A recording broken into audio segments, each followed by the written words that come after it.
आप लोगों ने कुछ दिन पहले पूरी दिल्ली के अंदर एक बधाइयों वाले होर्डिंग, बधाइयों वाले पोस्टर देखे होंगे, जिसमें आदेश गुप्ता जी की ऐसे एक फ़ोटो थी और उसमें हाउस टैक्स फ्री करा दिया। देखे होगा, आप लोगों ने भी देखा होगा। बड़ी सुंदर सी चित्र लग रही थी। हमने उस समय भी कहा था कि ये धोखा दे रहे हैं, ऐसा कुछ नहीं कर रहे हैं। कल भारतीय जनता पार्टी के एमसीडी ने दिल्ली वालों के साथ, आप लोगों ने देखा होगा, पिछले कई दिनों से लगातार कुछ ना कुछ चीज़ें बढ़ाए जा रहे हैं। कल भारतीय जनता पार्टी की एमसीडी ने दिल्ली वालों के ऊपर एक बहुत बड़ा हमला किया, टैक्स के माध्यम से, हाउस टैक्स के माध्यम से। आज तक दिल्ली के अंदर लगातार ये मांग चल रही कि भाई हाउस टैक्स पहले से बढ़े हुए आते हैं, इसको माफ़ किया जाए। दिल्ली के एलजी साहब ने तो ये भी कह दिया कि दिल्ली वाले चोर हैं, टैक्स नहीं जमा करते।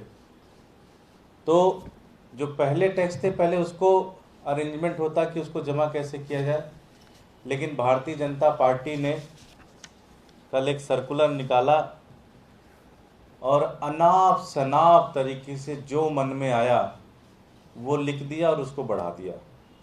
मैं इस सर्कुलर के बाद क्या स्थिति होगी दिल्ली की, मैं वो बता देता हूँ आपको।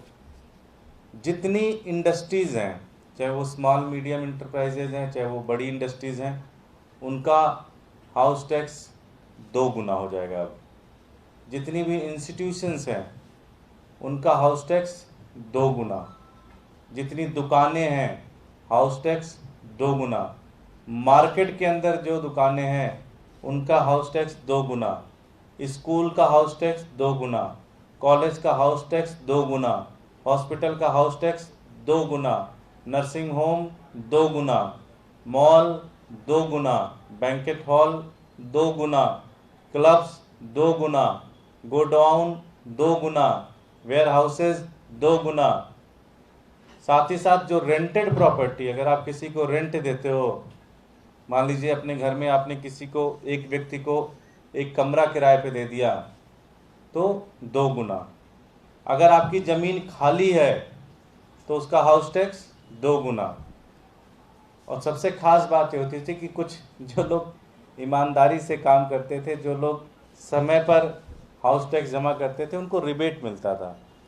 कहा जाता था कि आप अगर हाउस टैक्स टाइम पे जमा कर देंगे तो आपका 15% छूट मिलेगा, उसको कम करके 10% कर दिया।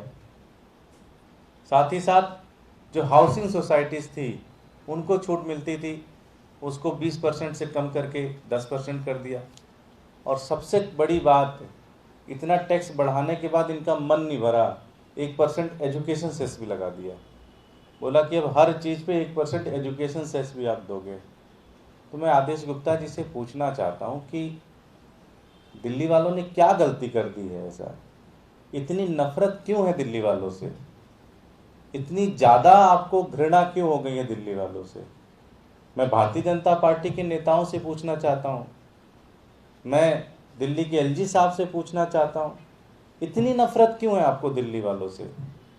आप ये सोचिए कि आज एक ऐसी सरकार अरविंद केजरीवाल जी की चल रही है जो अच्छी शिक्षा देने की कोशिश कर रहे हैं, कम से कम पैसे में फ्री में देने की कोशिश कर रहे हैं, अस्पताल ठीक करके विश्व स्तरीय अस्पताल बना के उसके अंदर इलाज फ्री करने की कोशिश कर रहे हैं, करप्शन को पूरी तरह से कम किया। और वहीं आप हाउस टैक्स आपने डबल कर दिया। पूरी दिल्ली के अंदर इससे त्राही त्राही मच जाएगी। दिल्ली के लोग पहले से बहुत परेशान हैं, इतनी महंगाई चल रही है, आज हर चीज़ इतनी ज़्यादा महंगी हो चुकी है, और उसके ऊपर अगर आपने हाउस टैक्स बढ़ा दिया, 2 गुना कर दिया, तो ये ठीक नहीं है। आम आदमी पार्टी इस बढ़े हुए हाउस टैक्स का विरोध करती है।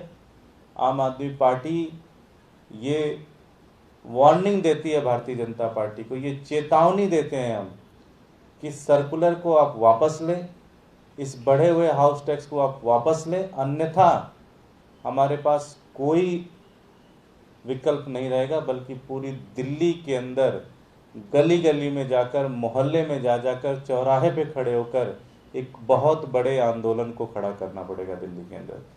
तो मैं भारतीय जनता पार्टी को ये चेतावनी देता हूँ कि ये सर्कुलर जो आप निकाल रहे हैं इसको आप वापस लें। कोई हाउस टैक्स नहीं बढ़ना चाहिए, किसी भी तरह का ट्रेड लाइसेंस नहीं बढ़ना चाहिए, किसी तरह का स्टोरेज लाइसेंस नहीं बढ़ना चाहिए। ये हाउस टैक्स आप वापस लो, बढ़े हुए हाउस टैक्स वापस लो आप। अगर आप ये वापस नहीं लेते तो दिल्ली की जनता फिर सड़कों पे आएगी। बहुत बहुत धन्यवाद। कोई प्रश्न?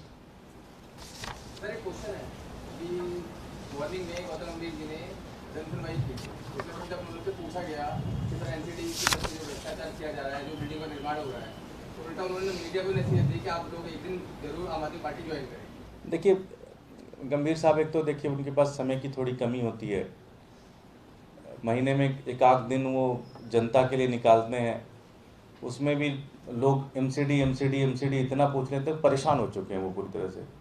अब दिक्कत है कि अगर बच्चे नालायक निकल रहे हैं तो बाप के ऊपर थोड़ा सा दिक्कत तो आती है। अब गंभीर साहब की भी समस्या नहीं है, उनकी पूरी बीजेपी नालायक रह गई। उनको तो पता नहीं था कि बीजेपी ज्वाइन करते समय ये लिंटर उंटर से भी पैसे आते हैं, ये सारा सिस्टम तो उस समय शायद पता नहीं रहा होगा उनको। आने के बाद उनको पता चला या तो मामला ही पूरा गड़बड़ है। तो गंभीर साहब की दिक्कत नहीं है, अब उनको बेसिकली शर्मसार होना पड़ता है। वो जहाँ भी जाते हैं, मैं तो चूँकि जनता में मैं भी एक्टिव हूँ, मैं देखता हूँ कि जितनी मीटिंग में जाते हैं, एक दो उनके पार्टी के कार्यकर्ता आए होते हैं, वो बड़ाई कर देते हैं, जी आपने वो वाले मैच में बड़ा अच्छा मारा था। उसके बाद दूसरा प्रश्न ये आता है, जी आपका काउंसलर ने पैसे खा लिए, उसने ये खा लिया।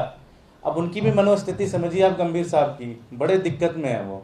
मुझे तो लग रहा है बीजेपी छोड़ ना दे, जिस तरह का दबाव उनके ऊपर है। जनता उनको जाते भी नहीं है, जनता के बीच में बहुत कम जाते हैं, और जब जाते हैं तो एमसीडी वाले पीछे पड़ जाते हैं। मुझे तो डर है कि वो बीजेपी की, दिल्ली बीजेपी की जो हरकतें हैं उसके आधार पे वो बीजेपी में रहेंगे, मुझे बड़ा डर है।